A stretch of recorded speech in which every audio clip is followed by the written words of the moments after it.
Hello and welcome to episode 4 of KixupTV. My name is Andrew Frum and I'm your host today. So in this video we're going to go through the latest iOS release, iOS 11.3. Now this has come out over the past week.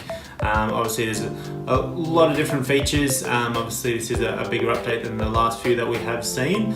Obviously one of the more talked about issues is around the battery management, which we will cover.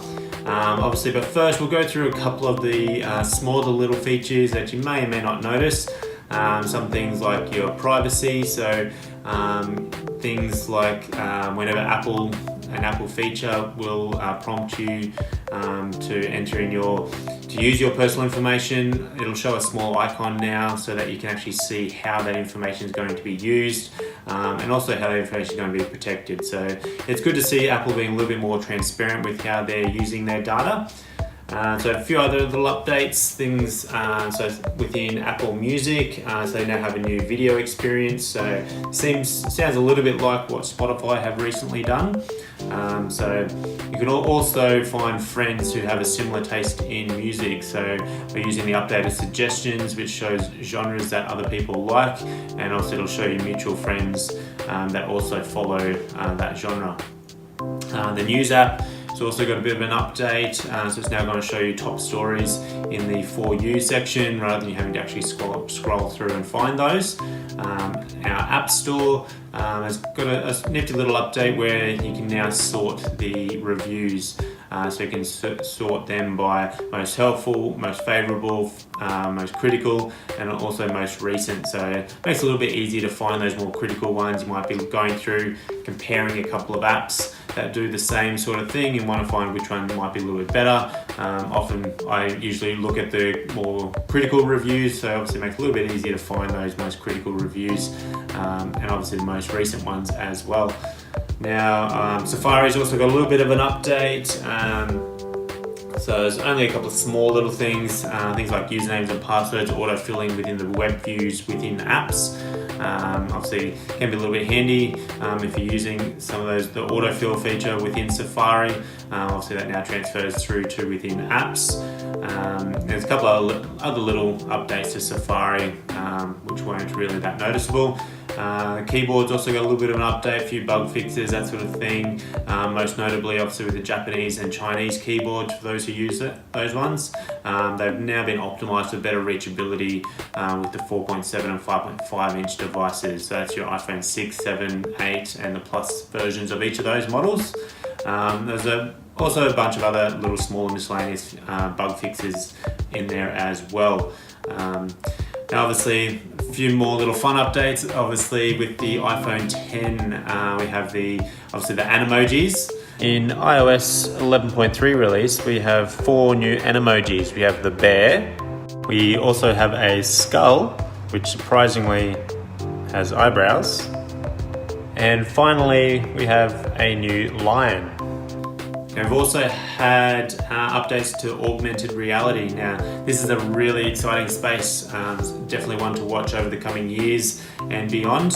Obviously, this is definitely a big space where a lot of changes are going to happen.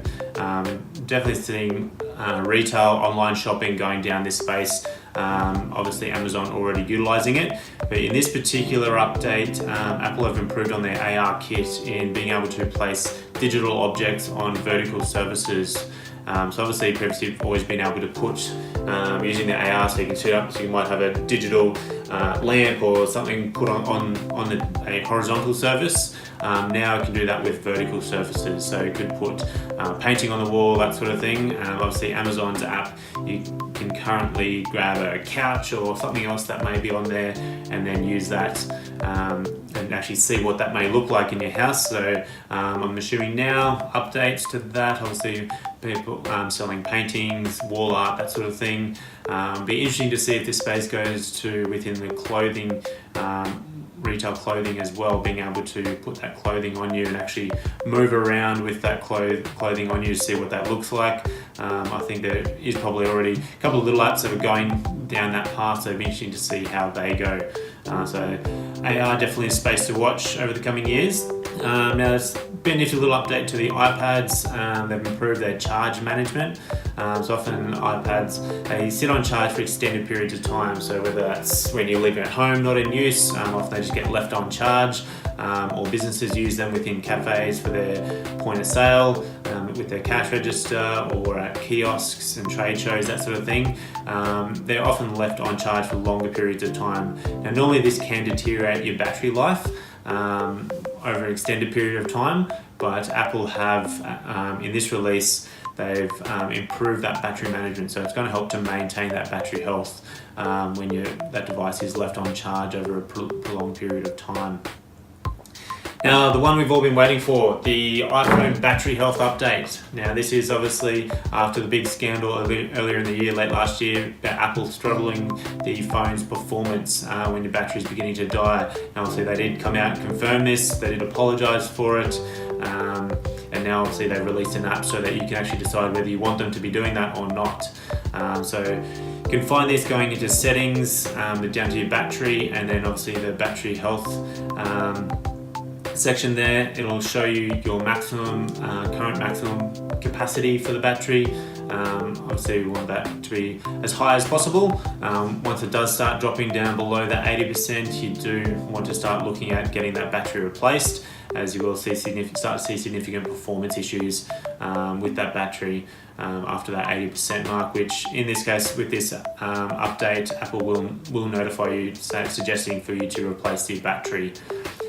So once it does drop below that 100%, that's when you'll have the option to turn off the performance management. Obviously, if your battery is at 100% capacity, it's turned off by default. So once it drops below that 100%, it will then say, give you that option to disable that performance management. And then once it drops below 80% again, it looks like it'll prompt you to get your battery replaced or serviced.